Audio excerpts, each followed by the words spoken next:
আওয়ামী লীগ 16 বছর বাংলাদেশ জামাত ইসলামকে নির্যাতন করতে করতে আজকে বাংলাদেশ জামাত ইসলামকে জনপ্রিয়তার শীর্ষে উঠেছে আওয়ামী লীগ। এখন দেখছি 5 আগস্টের পরে বাংলাদেশ জাতীয়তাবাদী দল বিএনপি জামাতের সমালোচনা করতে করতে আমার মনে হয় জামাতকে ক্ষমতার মস্তলে না বসিয়ে তারা ক্ষান্ত হবে না। আমার কেমন যেন মনে হচ্ছে যতই বিএনপি জামাতকে নিয়ে সমালোচনা করছে ততই মানুষ জামাতের দিকে হ্যামিলিনের বাঁশিয়ালার মতো ছুটছে।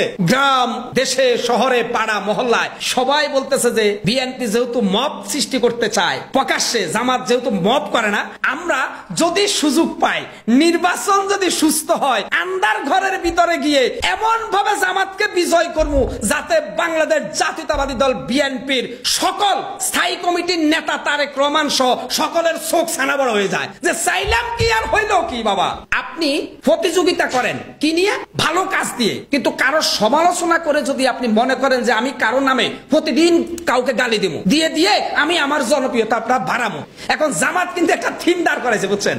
বাংলাদেশ জামাত ইসলাম বলতেছে বিএনপি আমাদেরকে যত বেশি গালি দিবে তত আমাদের জন্য এটা একটা আল্লাহ পাকের পদার্থ নিয়ামত। কারণ আমরা ভিকটিম সাজবো, জনগণের কাছে গিয়ে বলবো ভাই মব করে কোনে বিএনপি, আওয়ামী লীগের ঘর বাড়ি ভাঙ্গে কে বিএনপি, হত্যা করে কে বিএনপি। দেখেন জামাত কি একটা থিম দাঁড়াইছে, 32 নম্বর ভাঙছে কে বিএনপি, আওয়ামী লীগের দলীয় কার্যালয়ে হাগুমুতু করছে কে বিএনপি আর এনসিপি। বাবা আমরা তো কিছু করি না। জামাত কিন্তু এই থিমটা দাঁড় করিয়ে আওয়ামী লীগের ভোটগুলো কালেক্ট করে ফেলছে। অলরেডি জামাত ইসলাম বিএনপির জন্য চতুর্দিক থেকে যে মাকড়সার জাল বিছিয়েছে, 14,000 তারেক জিয়া এক জায়গায় করলো, সেই মাকড়সার জালকে ভেদ করা সম্ভব না ভাই। নির্বাচন রাজনীতি এটা এত সস্তা না।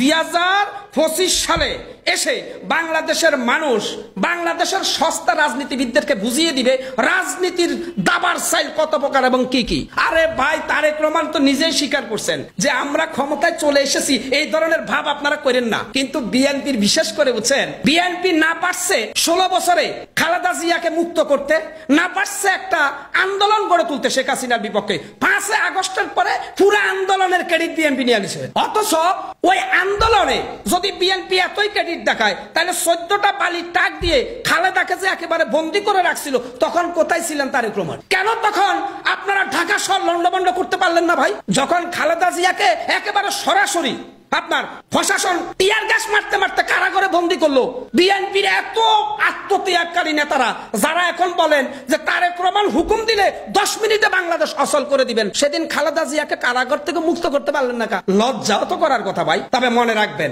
বাংলাদেশ জামাত ইসলাম বর্তমান যে অবস্থায় আছে তারা আওয়ামী লীগের ভোটগুলো তাদের পকেটে ঢুকাইছে, তারা বিএনপির যারা ভদ্র বিএনপি তাদের ভোটগুলো পকেটে ঢুকাইছে। অতএব জামাত ইসলাম একেবারে এমন কাঁচাইছে ন্যূনতম যদি সুস্থ নির্বাচন বাংলাদেশে অনুষ্ঠিত হয় বিএনপি শুধু পরাজয় বরণ করবে না, বিএনপির অনেক হেভিয়ের প্রার্থীদের জামানতনামা থাকবে না, আমি চ্যালেঞ্জ করলাম।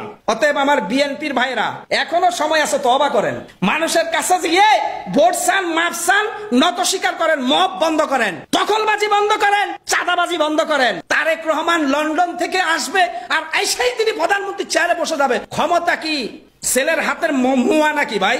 17 বছর ধরে তিনি লন্ডনে ছিলেন, তিনি নতুন করে ভোটার হলেন, নতুন করে তিনি বাংলাদেশের নাগরিক হলেন, সেই একেবারে গরমবাদ। বাংলাদেশে এমনও রাজনীতিবিদ আছে যারা তারেক রহমানকে পকেটে রাখে খুচরা পয়সা হিসাবে।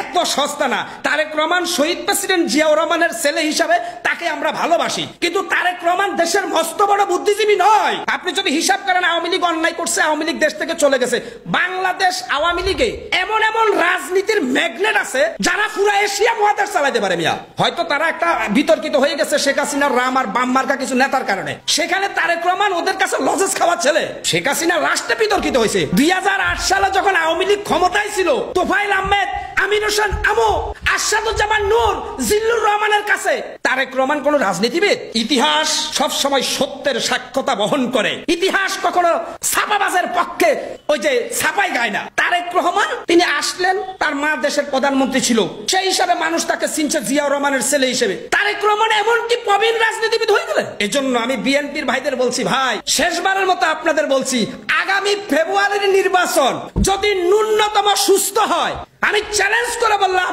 মির্জা ফখরুল ইসলাম আলমগীর এবং মির্জা আব্বাস সর্বপ্রথম তাদের আসল থেকে বিপুল বড় পরাজয় বরণ করবে। এরপরে খবর নিয়েন সালাউদ্দিন আর ওই যে শামসুজ্জামান দুদু ফাঁস করে কিনা। যদি ফেব্রুয়ারিতে নির্বাচন হয়, এশারের নামাজের পরে যখন মানুষ টেলিভিশনের সামনে রেজাল্ট দেখবে যে বাবা 171 জামাত, বিএনপি 13, কোথায় লুকাবেন মুখ ভাই? সেই সময় আসতেছে হারিকেন এবং ঘূর্ণিঝড়ের মধ্যে। শেষবারের মতো শেষ কথা বলে বিদায় নিব, আগামী নির্বাচনে বাংলাদেশ জামাত ইসলামের পক্ষে এমন সুনামির ঢেউ উঠবে, কয়েকশো ফুট উপরে লাফাবে সেই ঢেউ। সেই ঢেউর নিচে বিএনপি সহ সকল খুচরা রাজনীতিবিদ দলের নেতারা হাবুডুবু খাবেন এবং আপনারা ডুবন্ত অবস্থায় মৃত্যুবরণ করবেন। মনে রাখবেন, বাংলাদেশ জামাত ইসলাম আপনাদের মতো মাথা গরম না, তারা টেকনিকে খেলে জামাত। তারা তাদের চিকন বুদ্ধি দিয়ে বিএনপির সিংহাসনকে নাস্তানাবুদ করে দিয়ে বাংলাদেশে ইসলামিক খেলাফত প্রতিষ্ঠিত করে ছাড়বে ইনশাআল্লাহ।